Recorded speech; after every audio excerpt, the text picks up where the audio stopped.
What? I'm on the internet.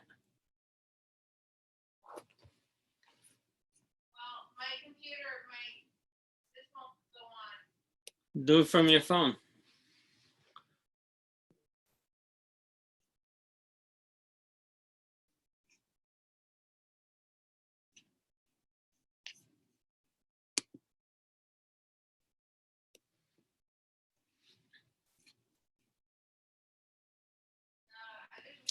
All right, I'm live.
Can you hear me? We're on. I did a mute myself while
Okay. Do you see me, Steph? You hear me? Okay.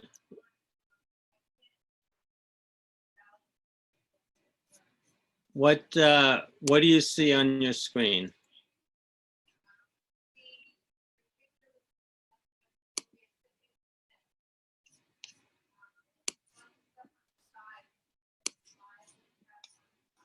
Okay. All right. You're muted, but I can still hear you.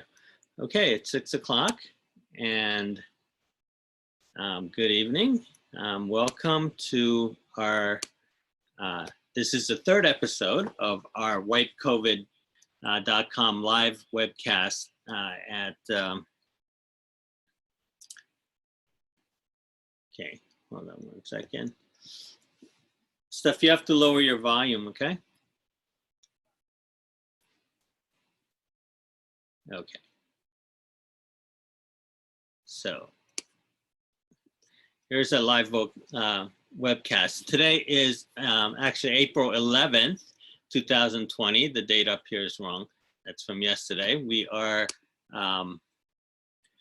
live here, and this is today, April 11th, 2020. And I'm Dr. Song, and I'm doing these webcasts every night at 6 p.m., giving you the latest update from the front line here in Bergen County, New Jersey, where today we had a total of 2,183 deaths in New Jersey, and the total number of positive cases was 58,151.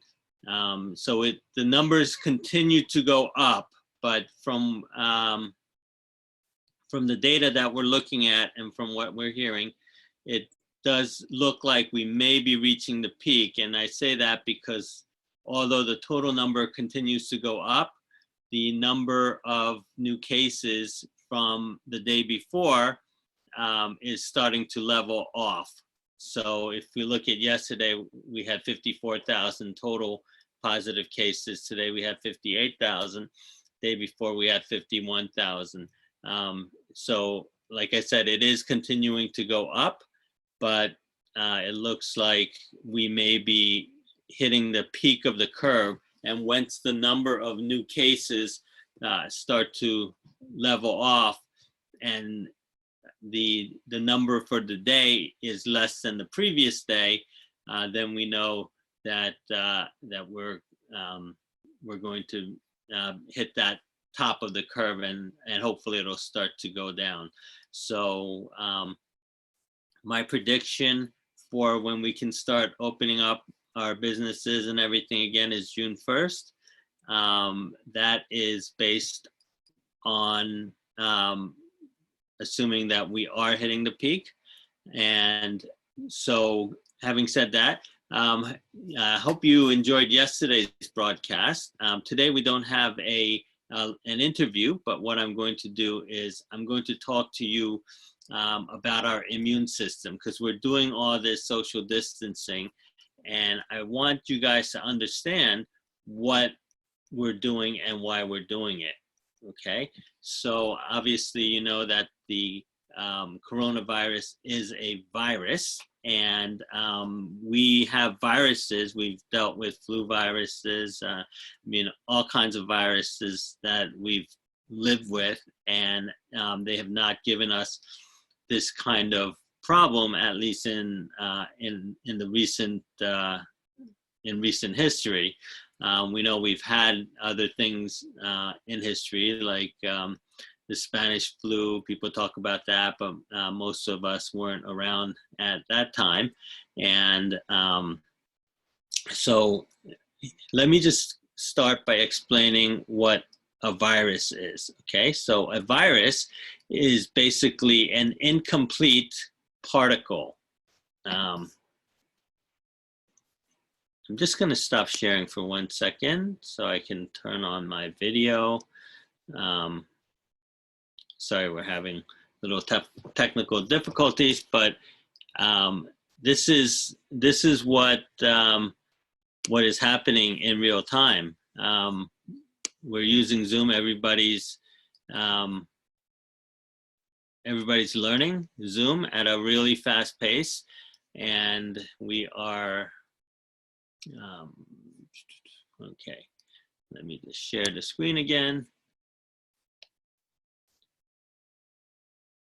Find the screen. There it is.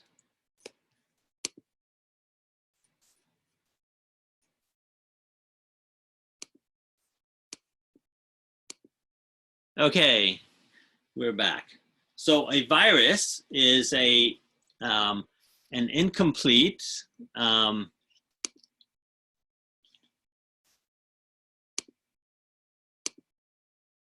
a virus is not alive. The virus cannot replicate by itself. It does not reproduce. Okay, that's the difference between a virus and a bacteria. A virus does not have a complete set of DNA. It just has little pieces of it. And in order for a virus to reproduce, the virus has to find a host. It has to find a living cell to replicate itself. It's not like a bacteria that can just reproduce on its own as long as it has food. So here's a virus, a viral particle, and the viral particle needs to go into a cell. So this is a living cell. So the virus has to attach to the cell, and the coronavirus, these little projections from the coronavirus, those are going to attach to certain types of cells. And the cells that they like to attach are your mucosa cells, like in your mouth or your nose. It is not going to be able to penetrate through your skin, which is good news, because the only way that you can get infected is if you let the virus in to your body. Okay, so let's see. Okay, so now when the virus enters a cell, the virus can now turn your cell into a factory. This is how a virus reproduces. It infects a cell in your body, and then it uses the DNA and RNA from your cells to make copies of itself. So it turns your cell into a factory. It's duplicating itself now inside your cells. The virus cannot do this outside of a cell or outside of a living human body. Okay, so that's very important to know. And that's going to be very important in how we're going to fight this, okay, because the virus needs a living cell in order to reproduce. Otherwise, it would just die off. Now, what happens when the virus infects the cell? Well, it makes copies of itself, and it uses the cell's membrane to make a protective little pod for itself, and then it destroys the cell. The cell kind of self-destructs and releases all these copies of the virus. From the one virus that infected the cell, now you have hundreds, maybe thousands of little viral particles that are released into the body, and then it starts to look for new cells in the body to infect, and keeps repeating that process. So how does the body fight the virus? How is your body and your immune system fighting this viral infection?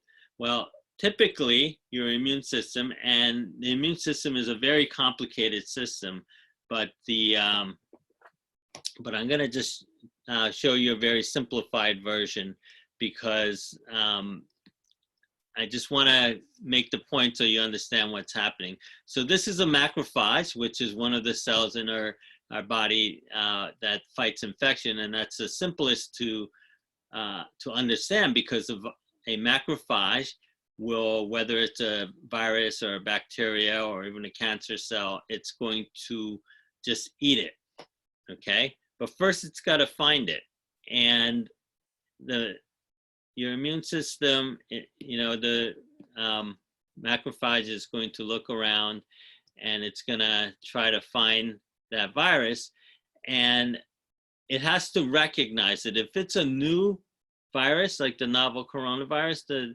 macrophage might not recognize this as an invader and may just go right past it. But it will eventually realize that this is not supposed to be there, and then it will eat it. And this is what we call phagocytosis. And once the macrophage engulfs the viral particle, then it can destroy that virus. And it could also destroy the whole cell that the virus has infected. Okay, so that's one of the most simplest ways that your body can fight this infection. But as we kind of illustrated, it's not a very efficient way for your body to fight it, because the macrophages, while it's kind of looking and trying to decide whether this is something it needs to destroy, the virus is going around infecting other cells and infecting your whole body. So, okay. So how do we, what's a better way? Well, we have antibodies in our body, and that is the key in your body being able to recognize an infection again. Because when you get a cold or any kind of infection, and we're constantly being exposed to bacteria and viruses all the time, and we don't get as sick as we get with this coronavirus because our bodies already know what to do with it. They've seen it before. We have antibodies, and these antibodies are the part of your immune system that's going to help the rest of the immune system recognize an invader.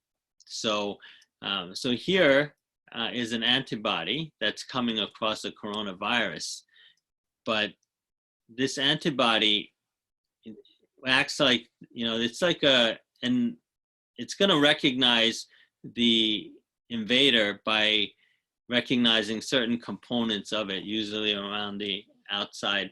And that's called an antigen, the part that the antibody can recognize.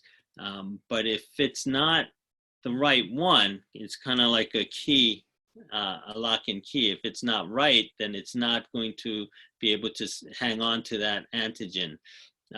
So if you look here, you can see that there's a very specific, it's like a lock and key to illustrate how specific it is. The antibody needs to have seen it before. So this one, you can see is a little different. This antibody probably was formed in response to a different type of virus. So it's not really recognizing this. So it's not going to attach to it. So how do we make antibodies that are specific for this virus? Well, yeah, so it's just not recognizing it. So what we need to do is we need to make antibodies that are specific for this so that they can latch on. So here, this is representing what we call a dendritic cell, okay?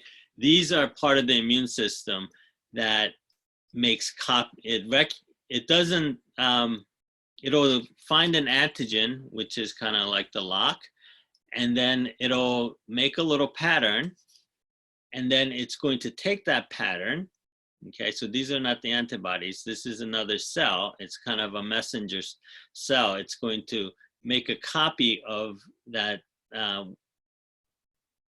So it made a little copy. So now it's going to take it to another part of your immune system. It's going to take it to plasma cells. And these cells are kind of living in your lymph nodes. And this is where, just like the virus was making copies of itself, now that we have we've made a pattern of the key, so the plasma cells are going to make antibodies. And antibodies are little particles that are now going to be released to the immune system. And now these antibodies have the right key, so that when these antibodies go and find that virus, it's going to fit right in. And now the virus is going to be recognized by your immune system. the antibodies are going to latch on to the virus. And once that happens, your immune system, and it becomes visible. The virus was invisible running around your body trying to evade the immune system. Now, once it's lit up with the antibodies, your immune system, the macrophages here, and the rest of the immune system can recognize that that virus as foreign, and it will start to get rid of it. So let's see what happens in a human, in the population. We have here, we're representing a person in the community, unsuspecting person. A viral particle is kind of coughed out from somebody next to them or something like that, and it goes right into the mouth, or it could go to their hands. They could touch something and then touch their own mouth, and it goes into their body. Remember, the virus will only enter your body through your mouth or your nose, possibly your eyes, but it's not going to enter your body by just touching it. Okay, so here's the virus. It's in the body. And then what happens? It's going to find the cell to infect, and once it gets in that cell, it's going to turn that cell into a virus factory and start making copies of itself. Okay, so it's just going to start, it's not reproducing on its own, it's hijacking your own body to make more copies of itself, and eventually it's going to just infect, slowly move throughout your body, causing that infection to make you sick. Okay, so while this is happening, those dendritic cells that I told you about are finding these viral particles, and they are quickly trying to make those keys to copies, so it can send it to the plasma cells for it to make the antibodies to help your body fight this. But it takes a while because you've never seen this virus before in your body, and in the meantime, the virus is trying to take over your body. But finally, when the immune system finds it, when it makes the antibodies, it can start attacking those viral particles and start to get rid of the virus. And then for most people, your immune system is going to win, and you're going to get rid of the virus eventually, but it would take weeks for that to happen. So let me just click on to the next slide here.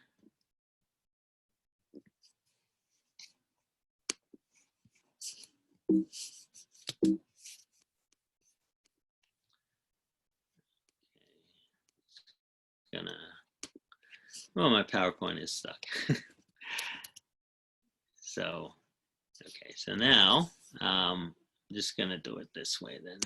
Okay, so now what happens is your body has had the infection. The immune system found the viruses and got rid of it.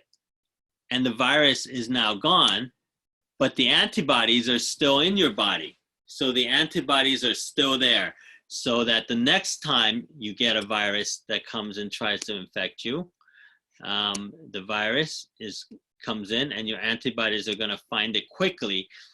So you may not even know that you were sick, because your body's going to get rid of that almost as soon as the virus enters. So that's what immunity is. You've seen it before, and your body had made the antibodies, so it can quickly fight off that infection before you get sick.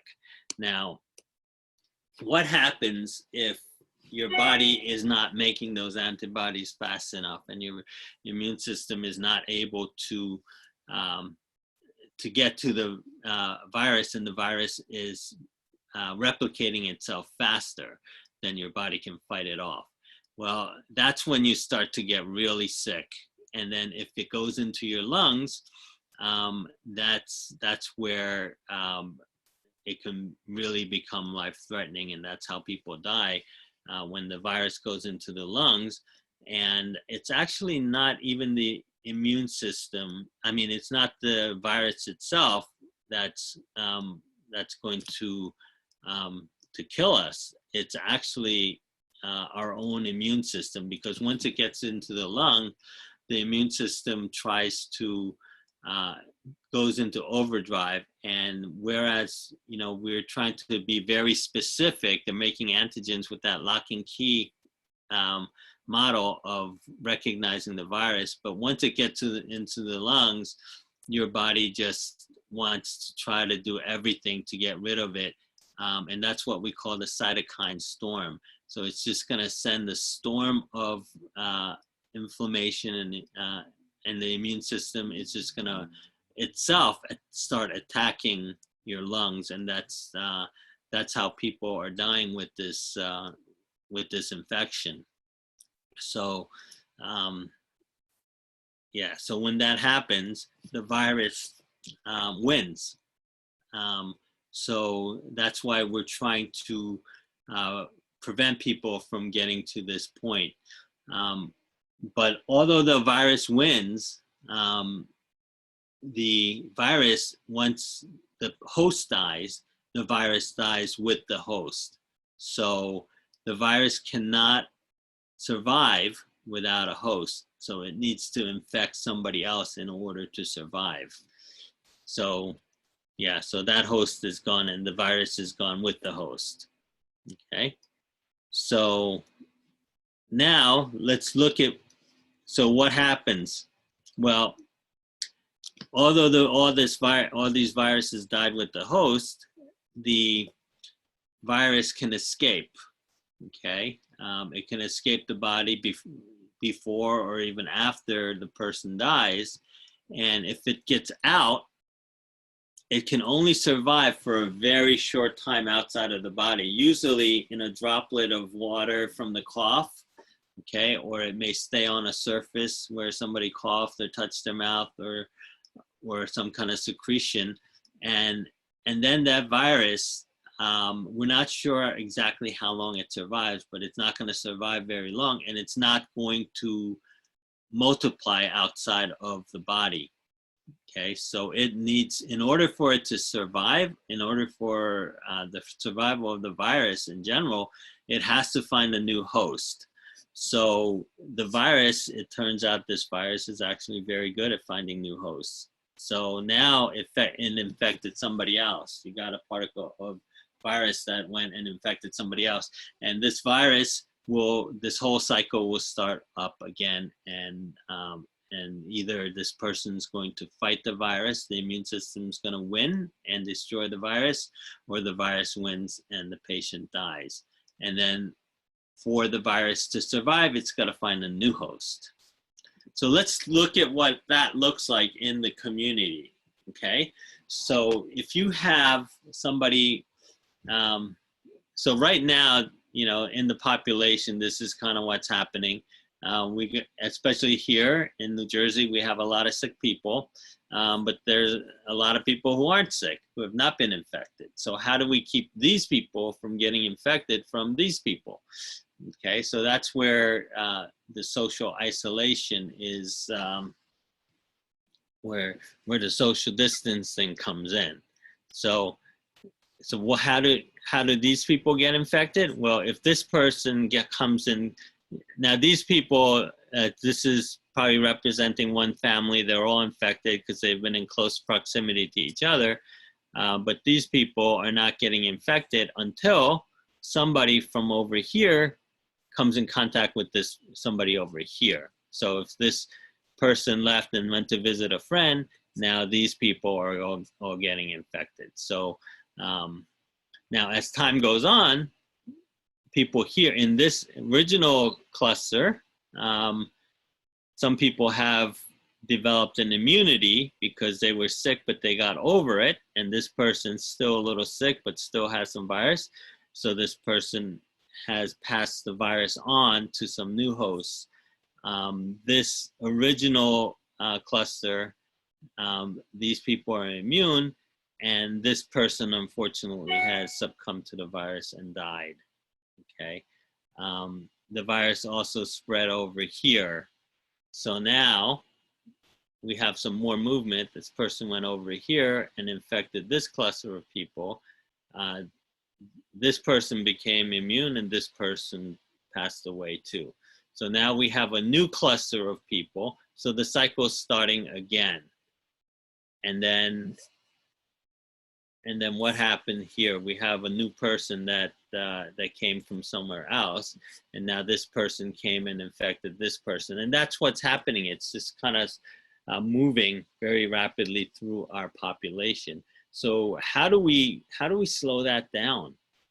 Well, let's take a look at what can happen if we did the social isolation early. Okay, let's isolate these people. Okay, here.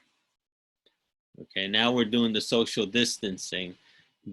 They're still in contact with each other. This person's infected. They don't know it yet. These people are not infected. So they're quarantined for a couple weeks. And then what happens? What happens from there?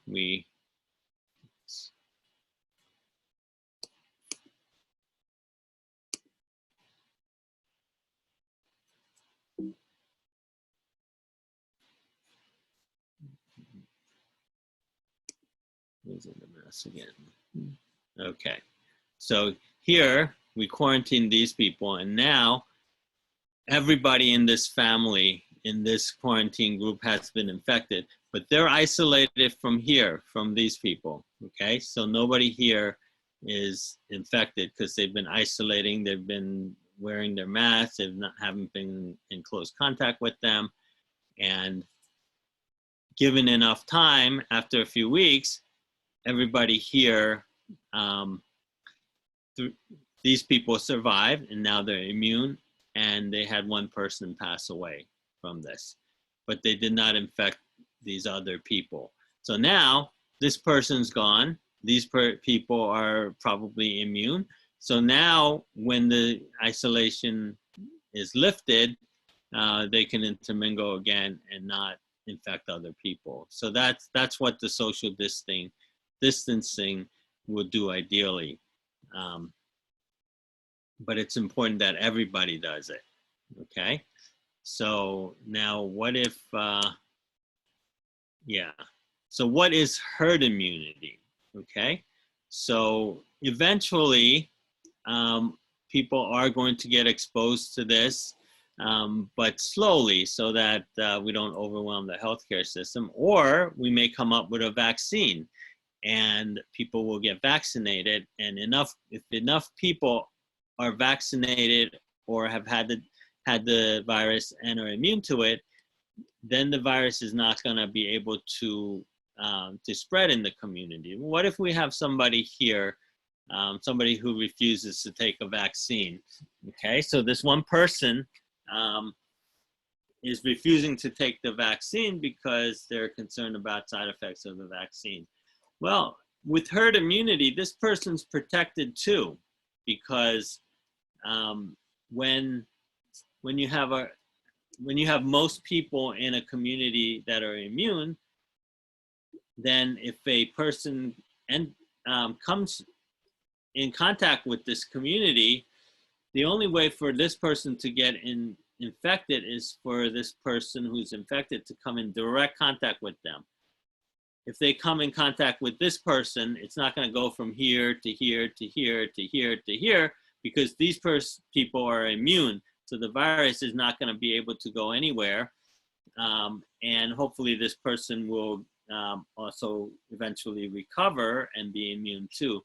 And this person is protected. Now, this only works if most people are immune. So, so that's why it is important that we, when there is a vaccine available, that we do get vaccinated. And also, we don't want, right now we don't have a vaccine. So people who are sick hopefully most people will get better, and there'll be enough people that are immune so that we'll be safe enough to kind of go out into the community again, but everybody has to still be careful because there's still a lot of people that are not immune. So that was my talk on social distancing, and So that's my talk on social distancing, and we're going to be, hopefully we'll get some more people to interview, and I'm going to go and talk to some more patients as well, give you more experience on what's happening here. And again, the point of me doing this is to impress on all of you the importance of what we're doing now, of the social distancing, because we started a little bit too late here in New York and New Jersey, and we are looking, we're trying to warn the rest of the country to do this with us, because this is going to protect you. So hopefully, because you're doing the social distancing early, even though you're not having, if you're not seeing all the sick people that we're seeing here, by doing it early, we're hoping that you can avoid it and we can all kind of come out of this together. Because if you guys don't do it now, you're going to have to do it later. And then while we're coming out of it, you guys will be going into it. And then somebody from where you are is going to come back and reinfect somebody where we are. And this thing's going to go on for a long, long time. So we're already a few weeks into this. We need to continue. We need to listen to our the authorities that are telling us what to do, and you know, I'm very encouraged that people are doing it, and I just don't want people to get frustrated and give up, because I don't want you guys to go through what we're going through here. Everybody here in New Jersey, it's been a really terrible week. We've lost a lot of people, people we know, people who we know are sick right now and very scared. And hopefully we'll be seeing those numbers go down, and we'll be able to give you some more information on treatments and cures. And next week, we may have some more testing available. For some reason, the test kits are still being held up in customs or whatever.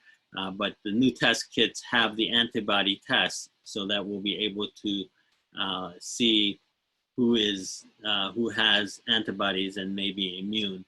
And because this is so new, and we can't really tell you how reliable those tests are, but what I'm going to do is I'm going to personally try to figure out the reliability of these tests, because now that I know people, quite a few people who have been infected and tested positive with the tests that we have, we can check them against people who are likely to be not infected and try to get an idea of what the reliability of these tests are.